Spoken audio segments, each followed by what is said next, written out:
All right, fellas, it's time to call it a day today. Whew. Boy, doing these restorations is a little bit of work, huh? For those that I said it on the last video, and I'll say it again. For those of you that do restorations, I can appreciate the hard work that goes into a full-on restoration. And I'm not even doing a full-on restoration. I'm basically trying to clean it up, put it back together the way it was. Here is the original chassis. So this one here was basically 80% on this chassis. So this is done. So now what I've got is I've moved everything over here, and I've taken a few good parts because I'm trying to make one good one, and I've taken a few good parts off of this one to continue on with this one. So now I've got the shocks mounted on the front. I've got full axles. I've got 2 rear tires.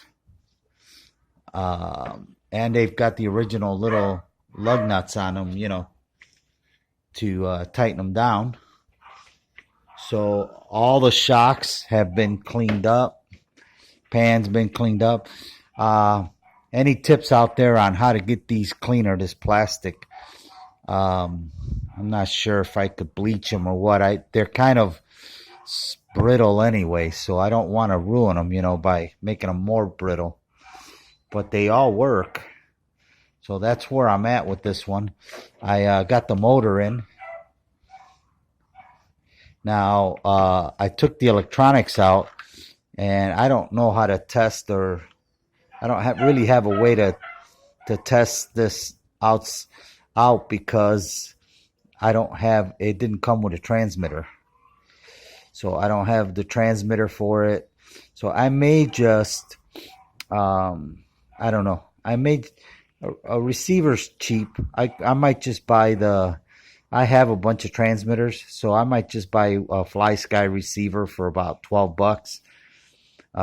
Maybe buy a $20 servo from Amazon, and maybe a Hobby Wing ESC just to get it up and running. And then experiment with which parts of these are good with all that. It's not like it's going to go to waste anyway, because I'll be able to save that. But it's pretty cheap anyway. Probably $20 for a Hobby Wing, $20 for $12 for a receiver, and maybe $20 for a servo. So probably about $50. I don't have front tires for it. The rear, they're in rough shape. The whole car's in rough shape, but I think I'm going to have a running car here pretty soon. And then this one's got a lot of parts on it too. But there are some broken parts, like here. This is missing. So, but it's got really good shocks on it.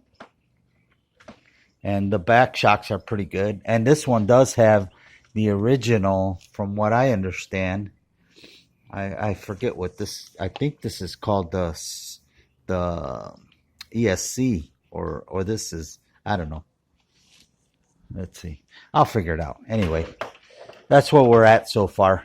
So I'll get this one cleaned up and go as far as I can with it. And then I'm going to start cleaning that one up and go as far as I can with that one. And then I'm going to do some searching out there, see if anybody's interested in buying any of them. Or both of them. I really don't want to screw around with splitting them up. I really believe that they should all go together because, well, for one thing is if a part breaks on here, you can get it off of here. So, it makes more sense. I know that some of the guys don't want to spend the money on the second one, but to me, I've seen some guys out there have 3 or 4 of them, and they kind of interchange and continue to rebuild them. Anyway, that's where I'm at. Call it a day. And then on Tuesday here, I'll order in some parts just to get it running and get it tested out and see how it does. Thanks for tuning in, guys. Appreciate it.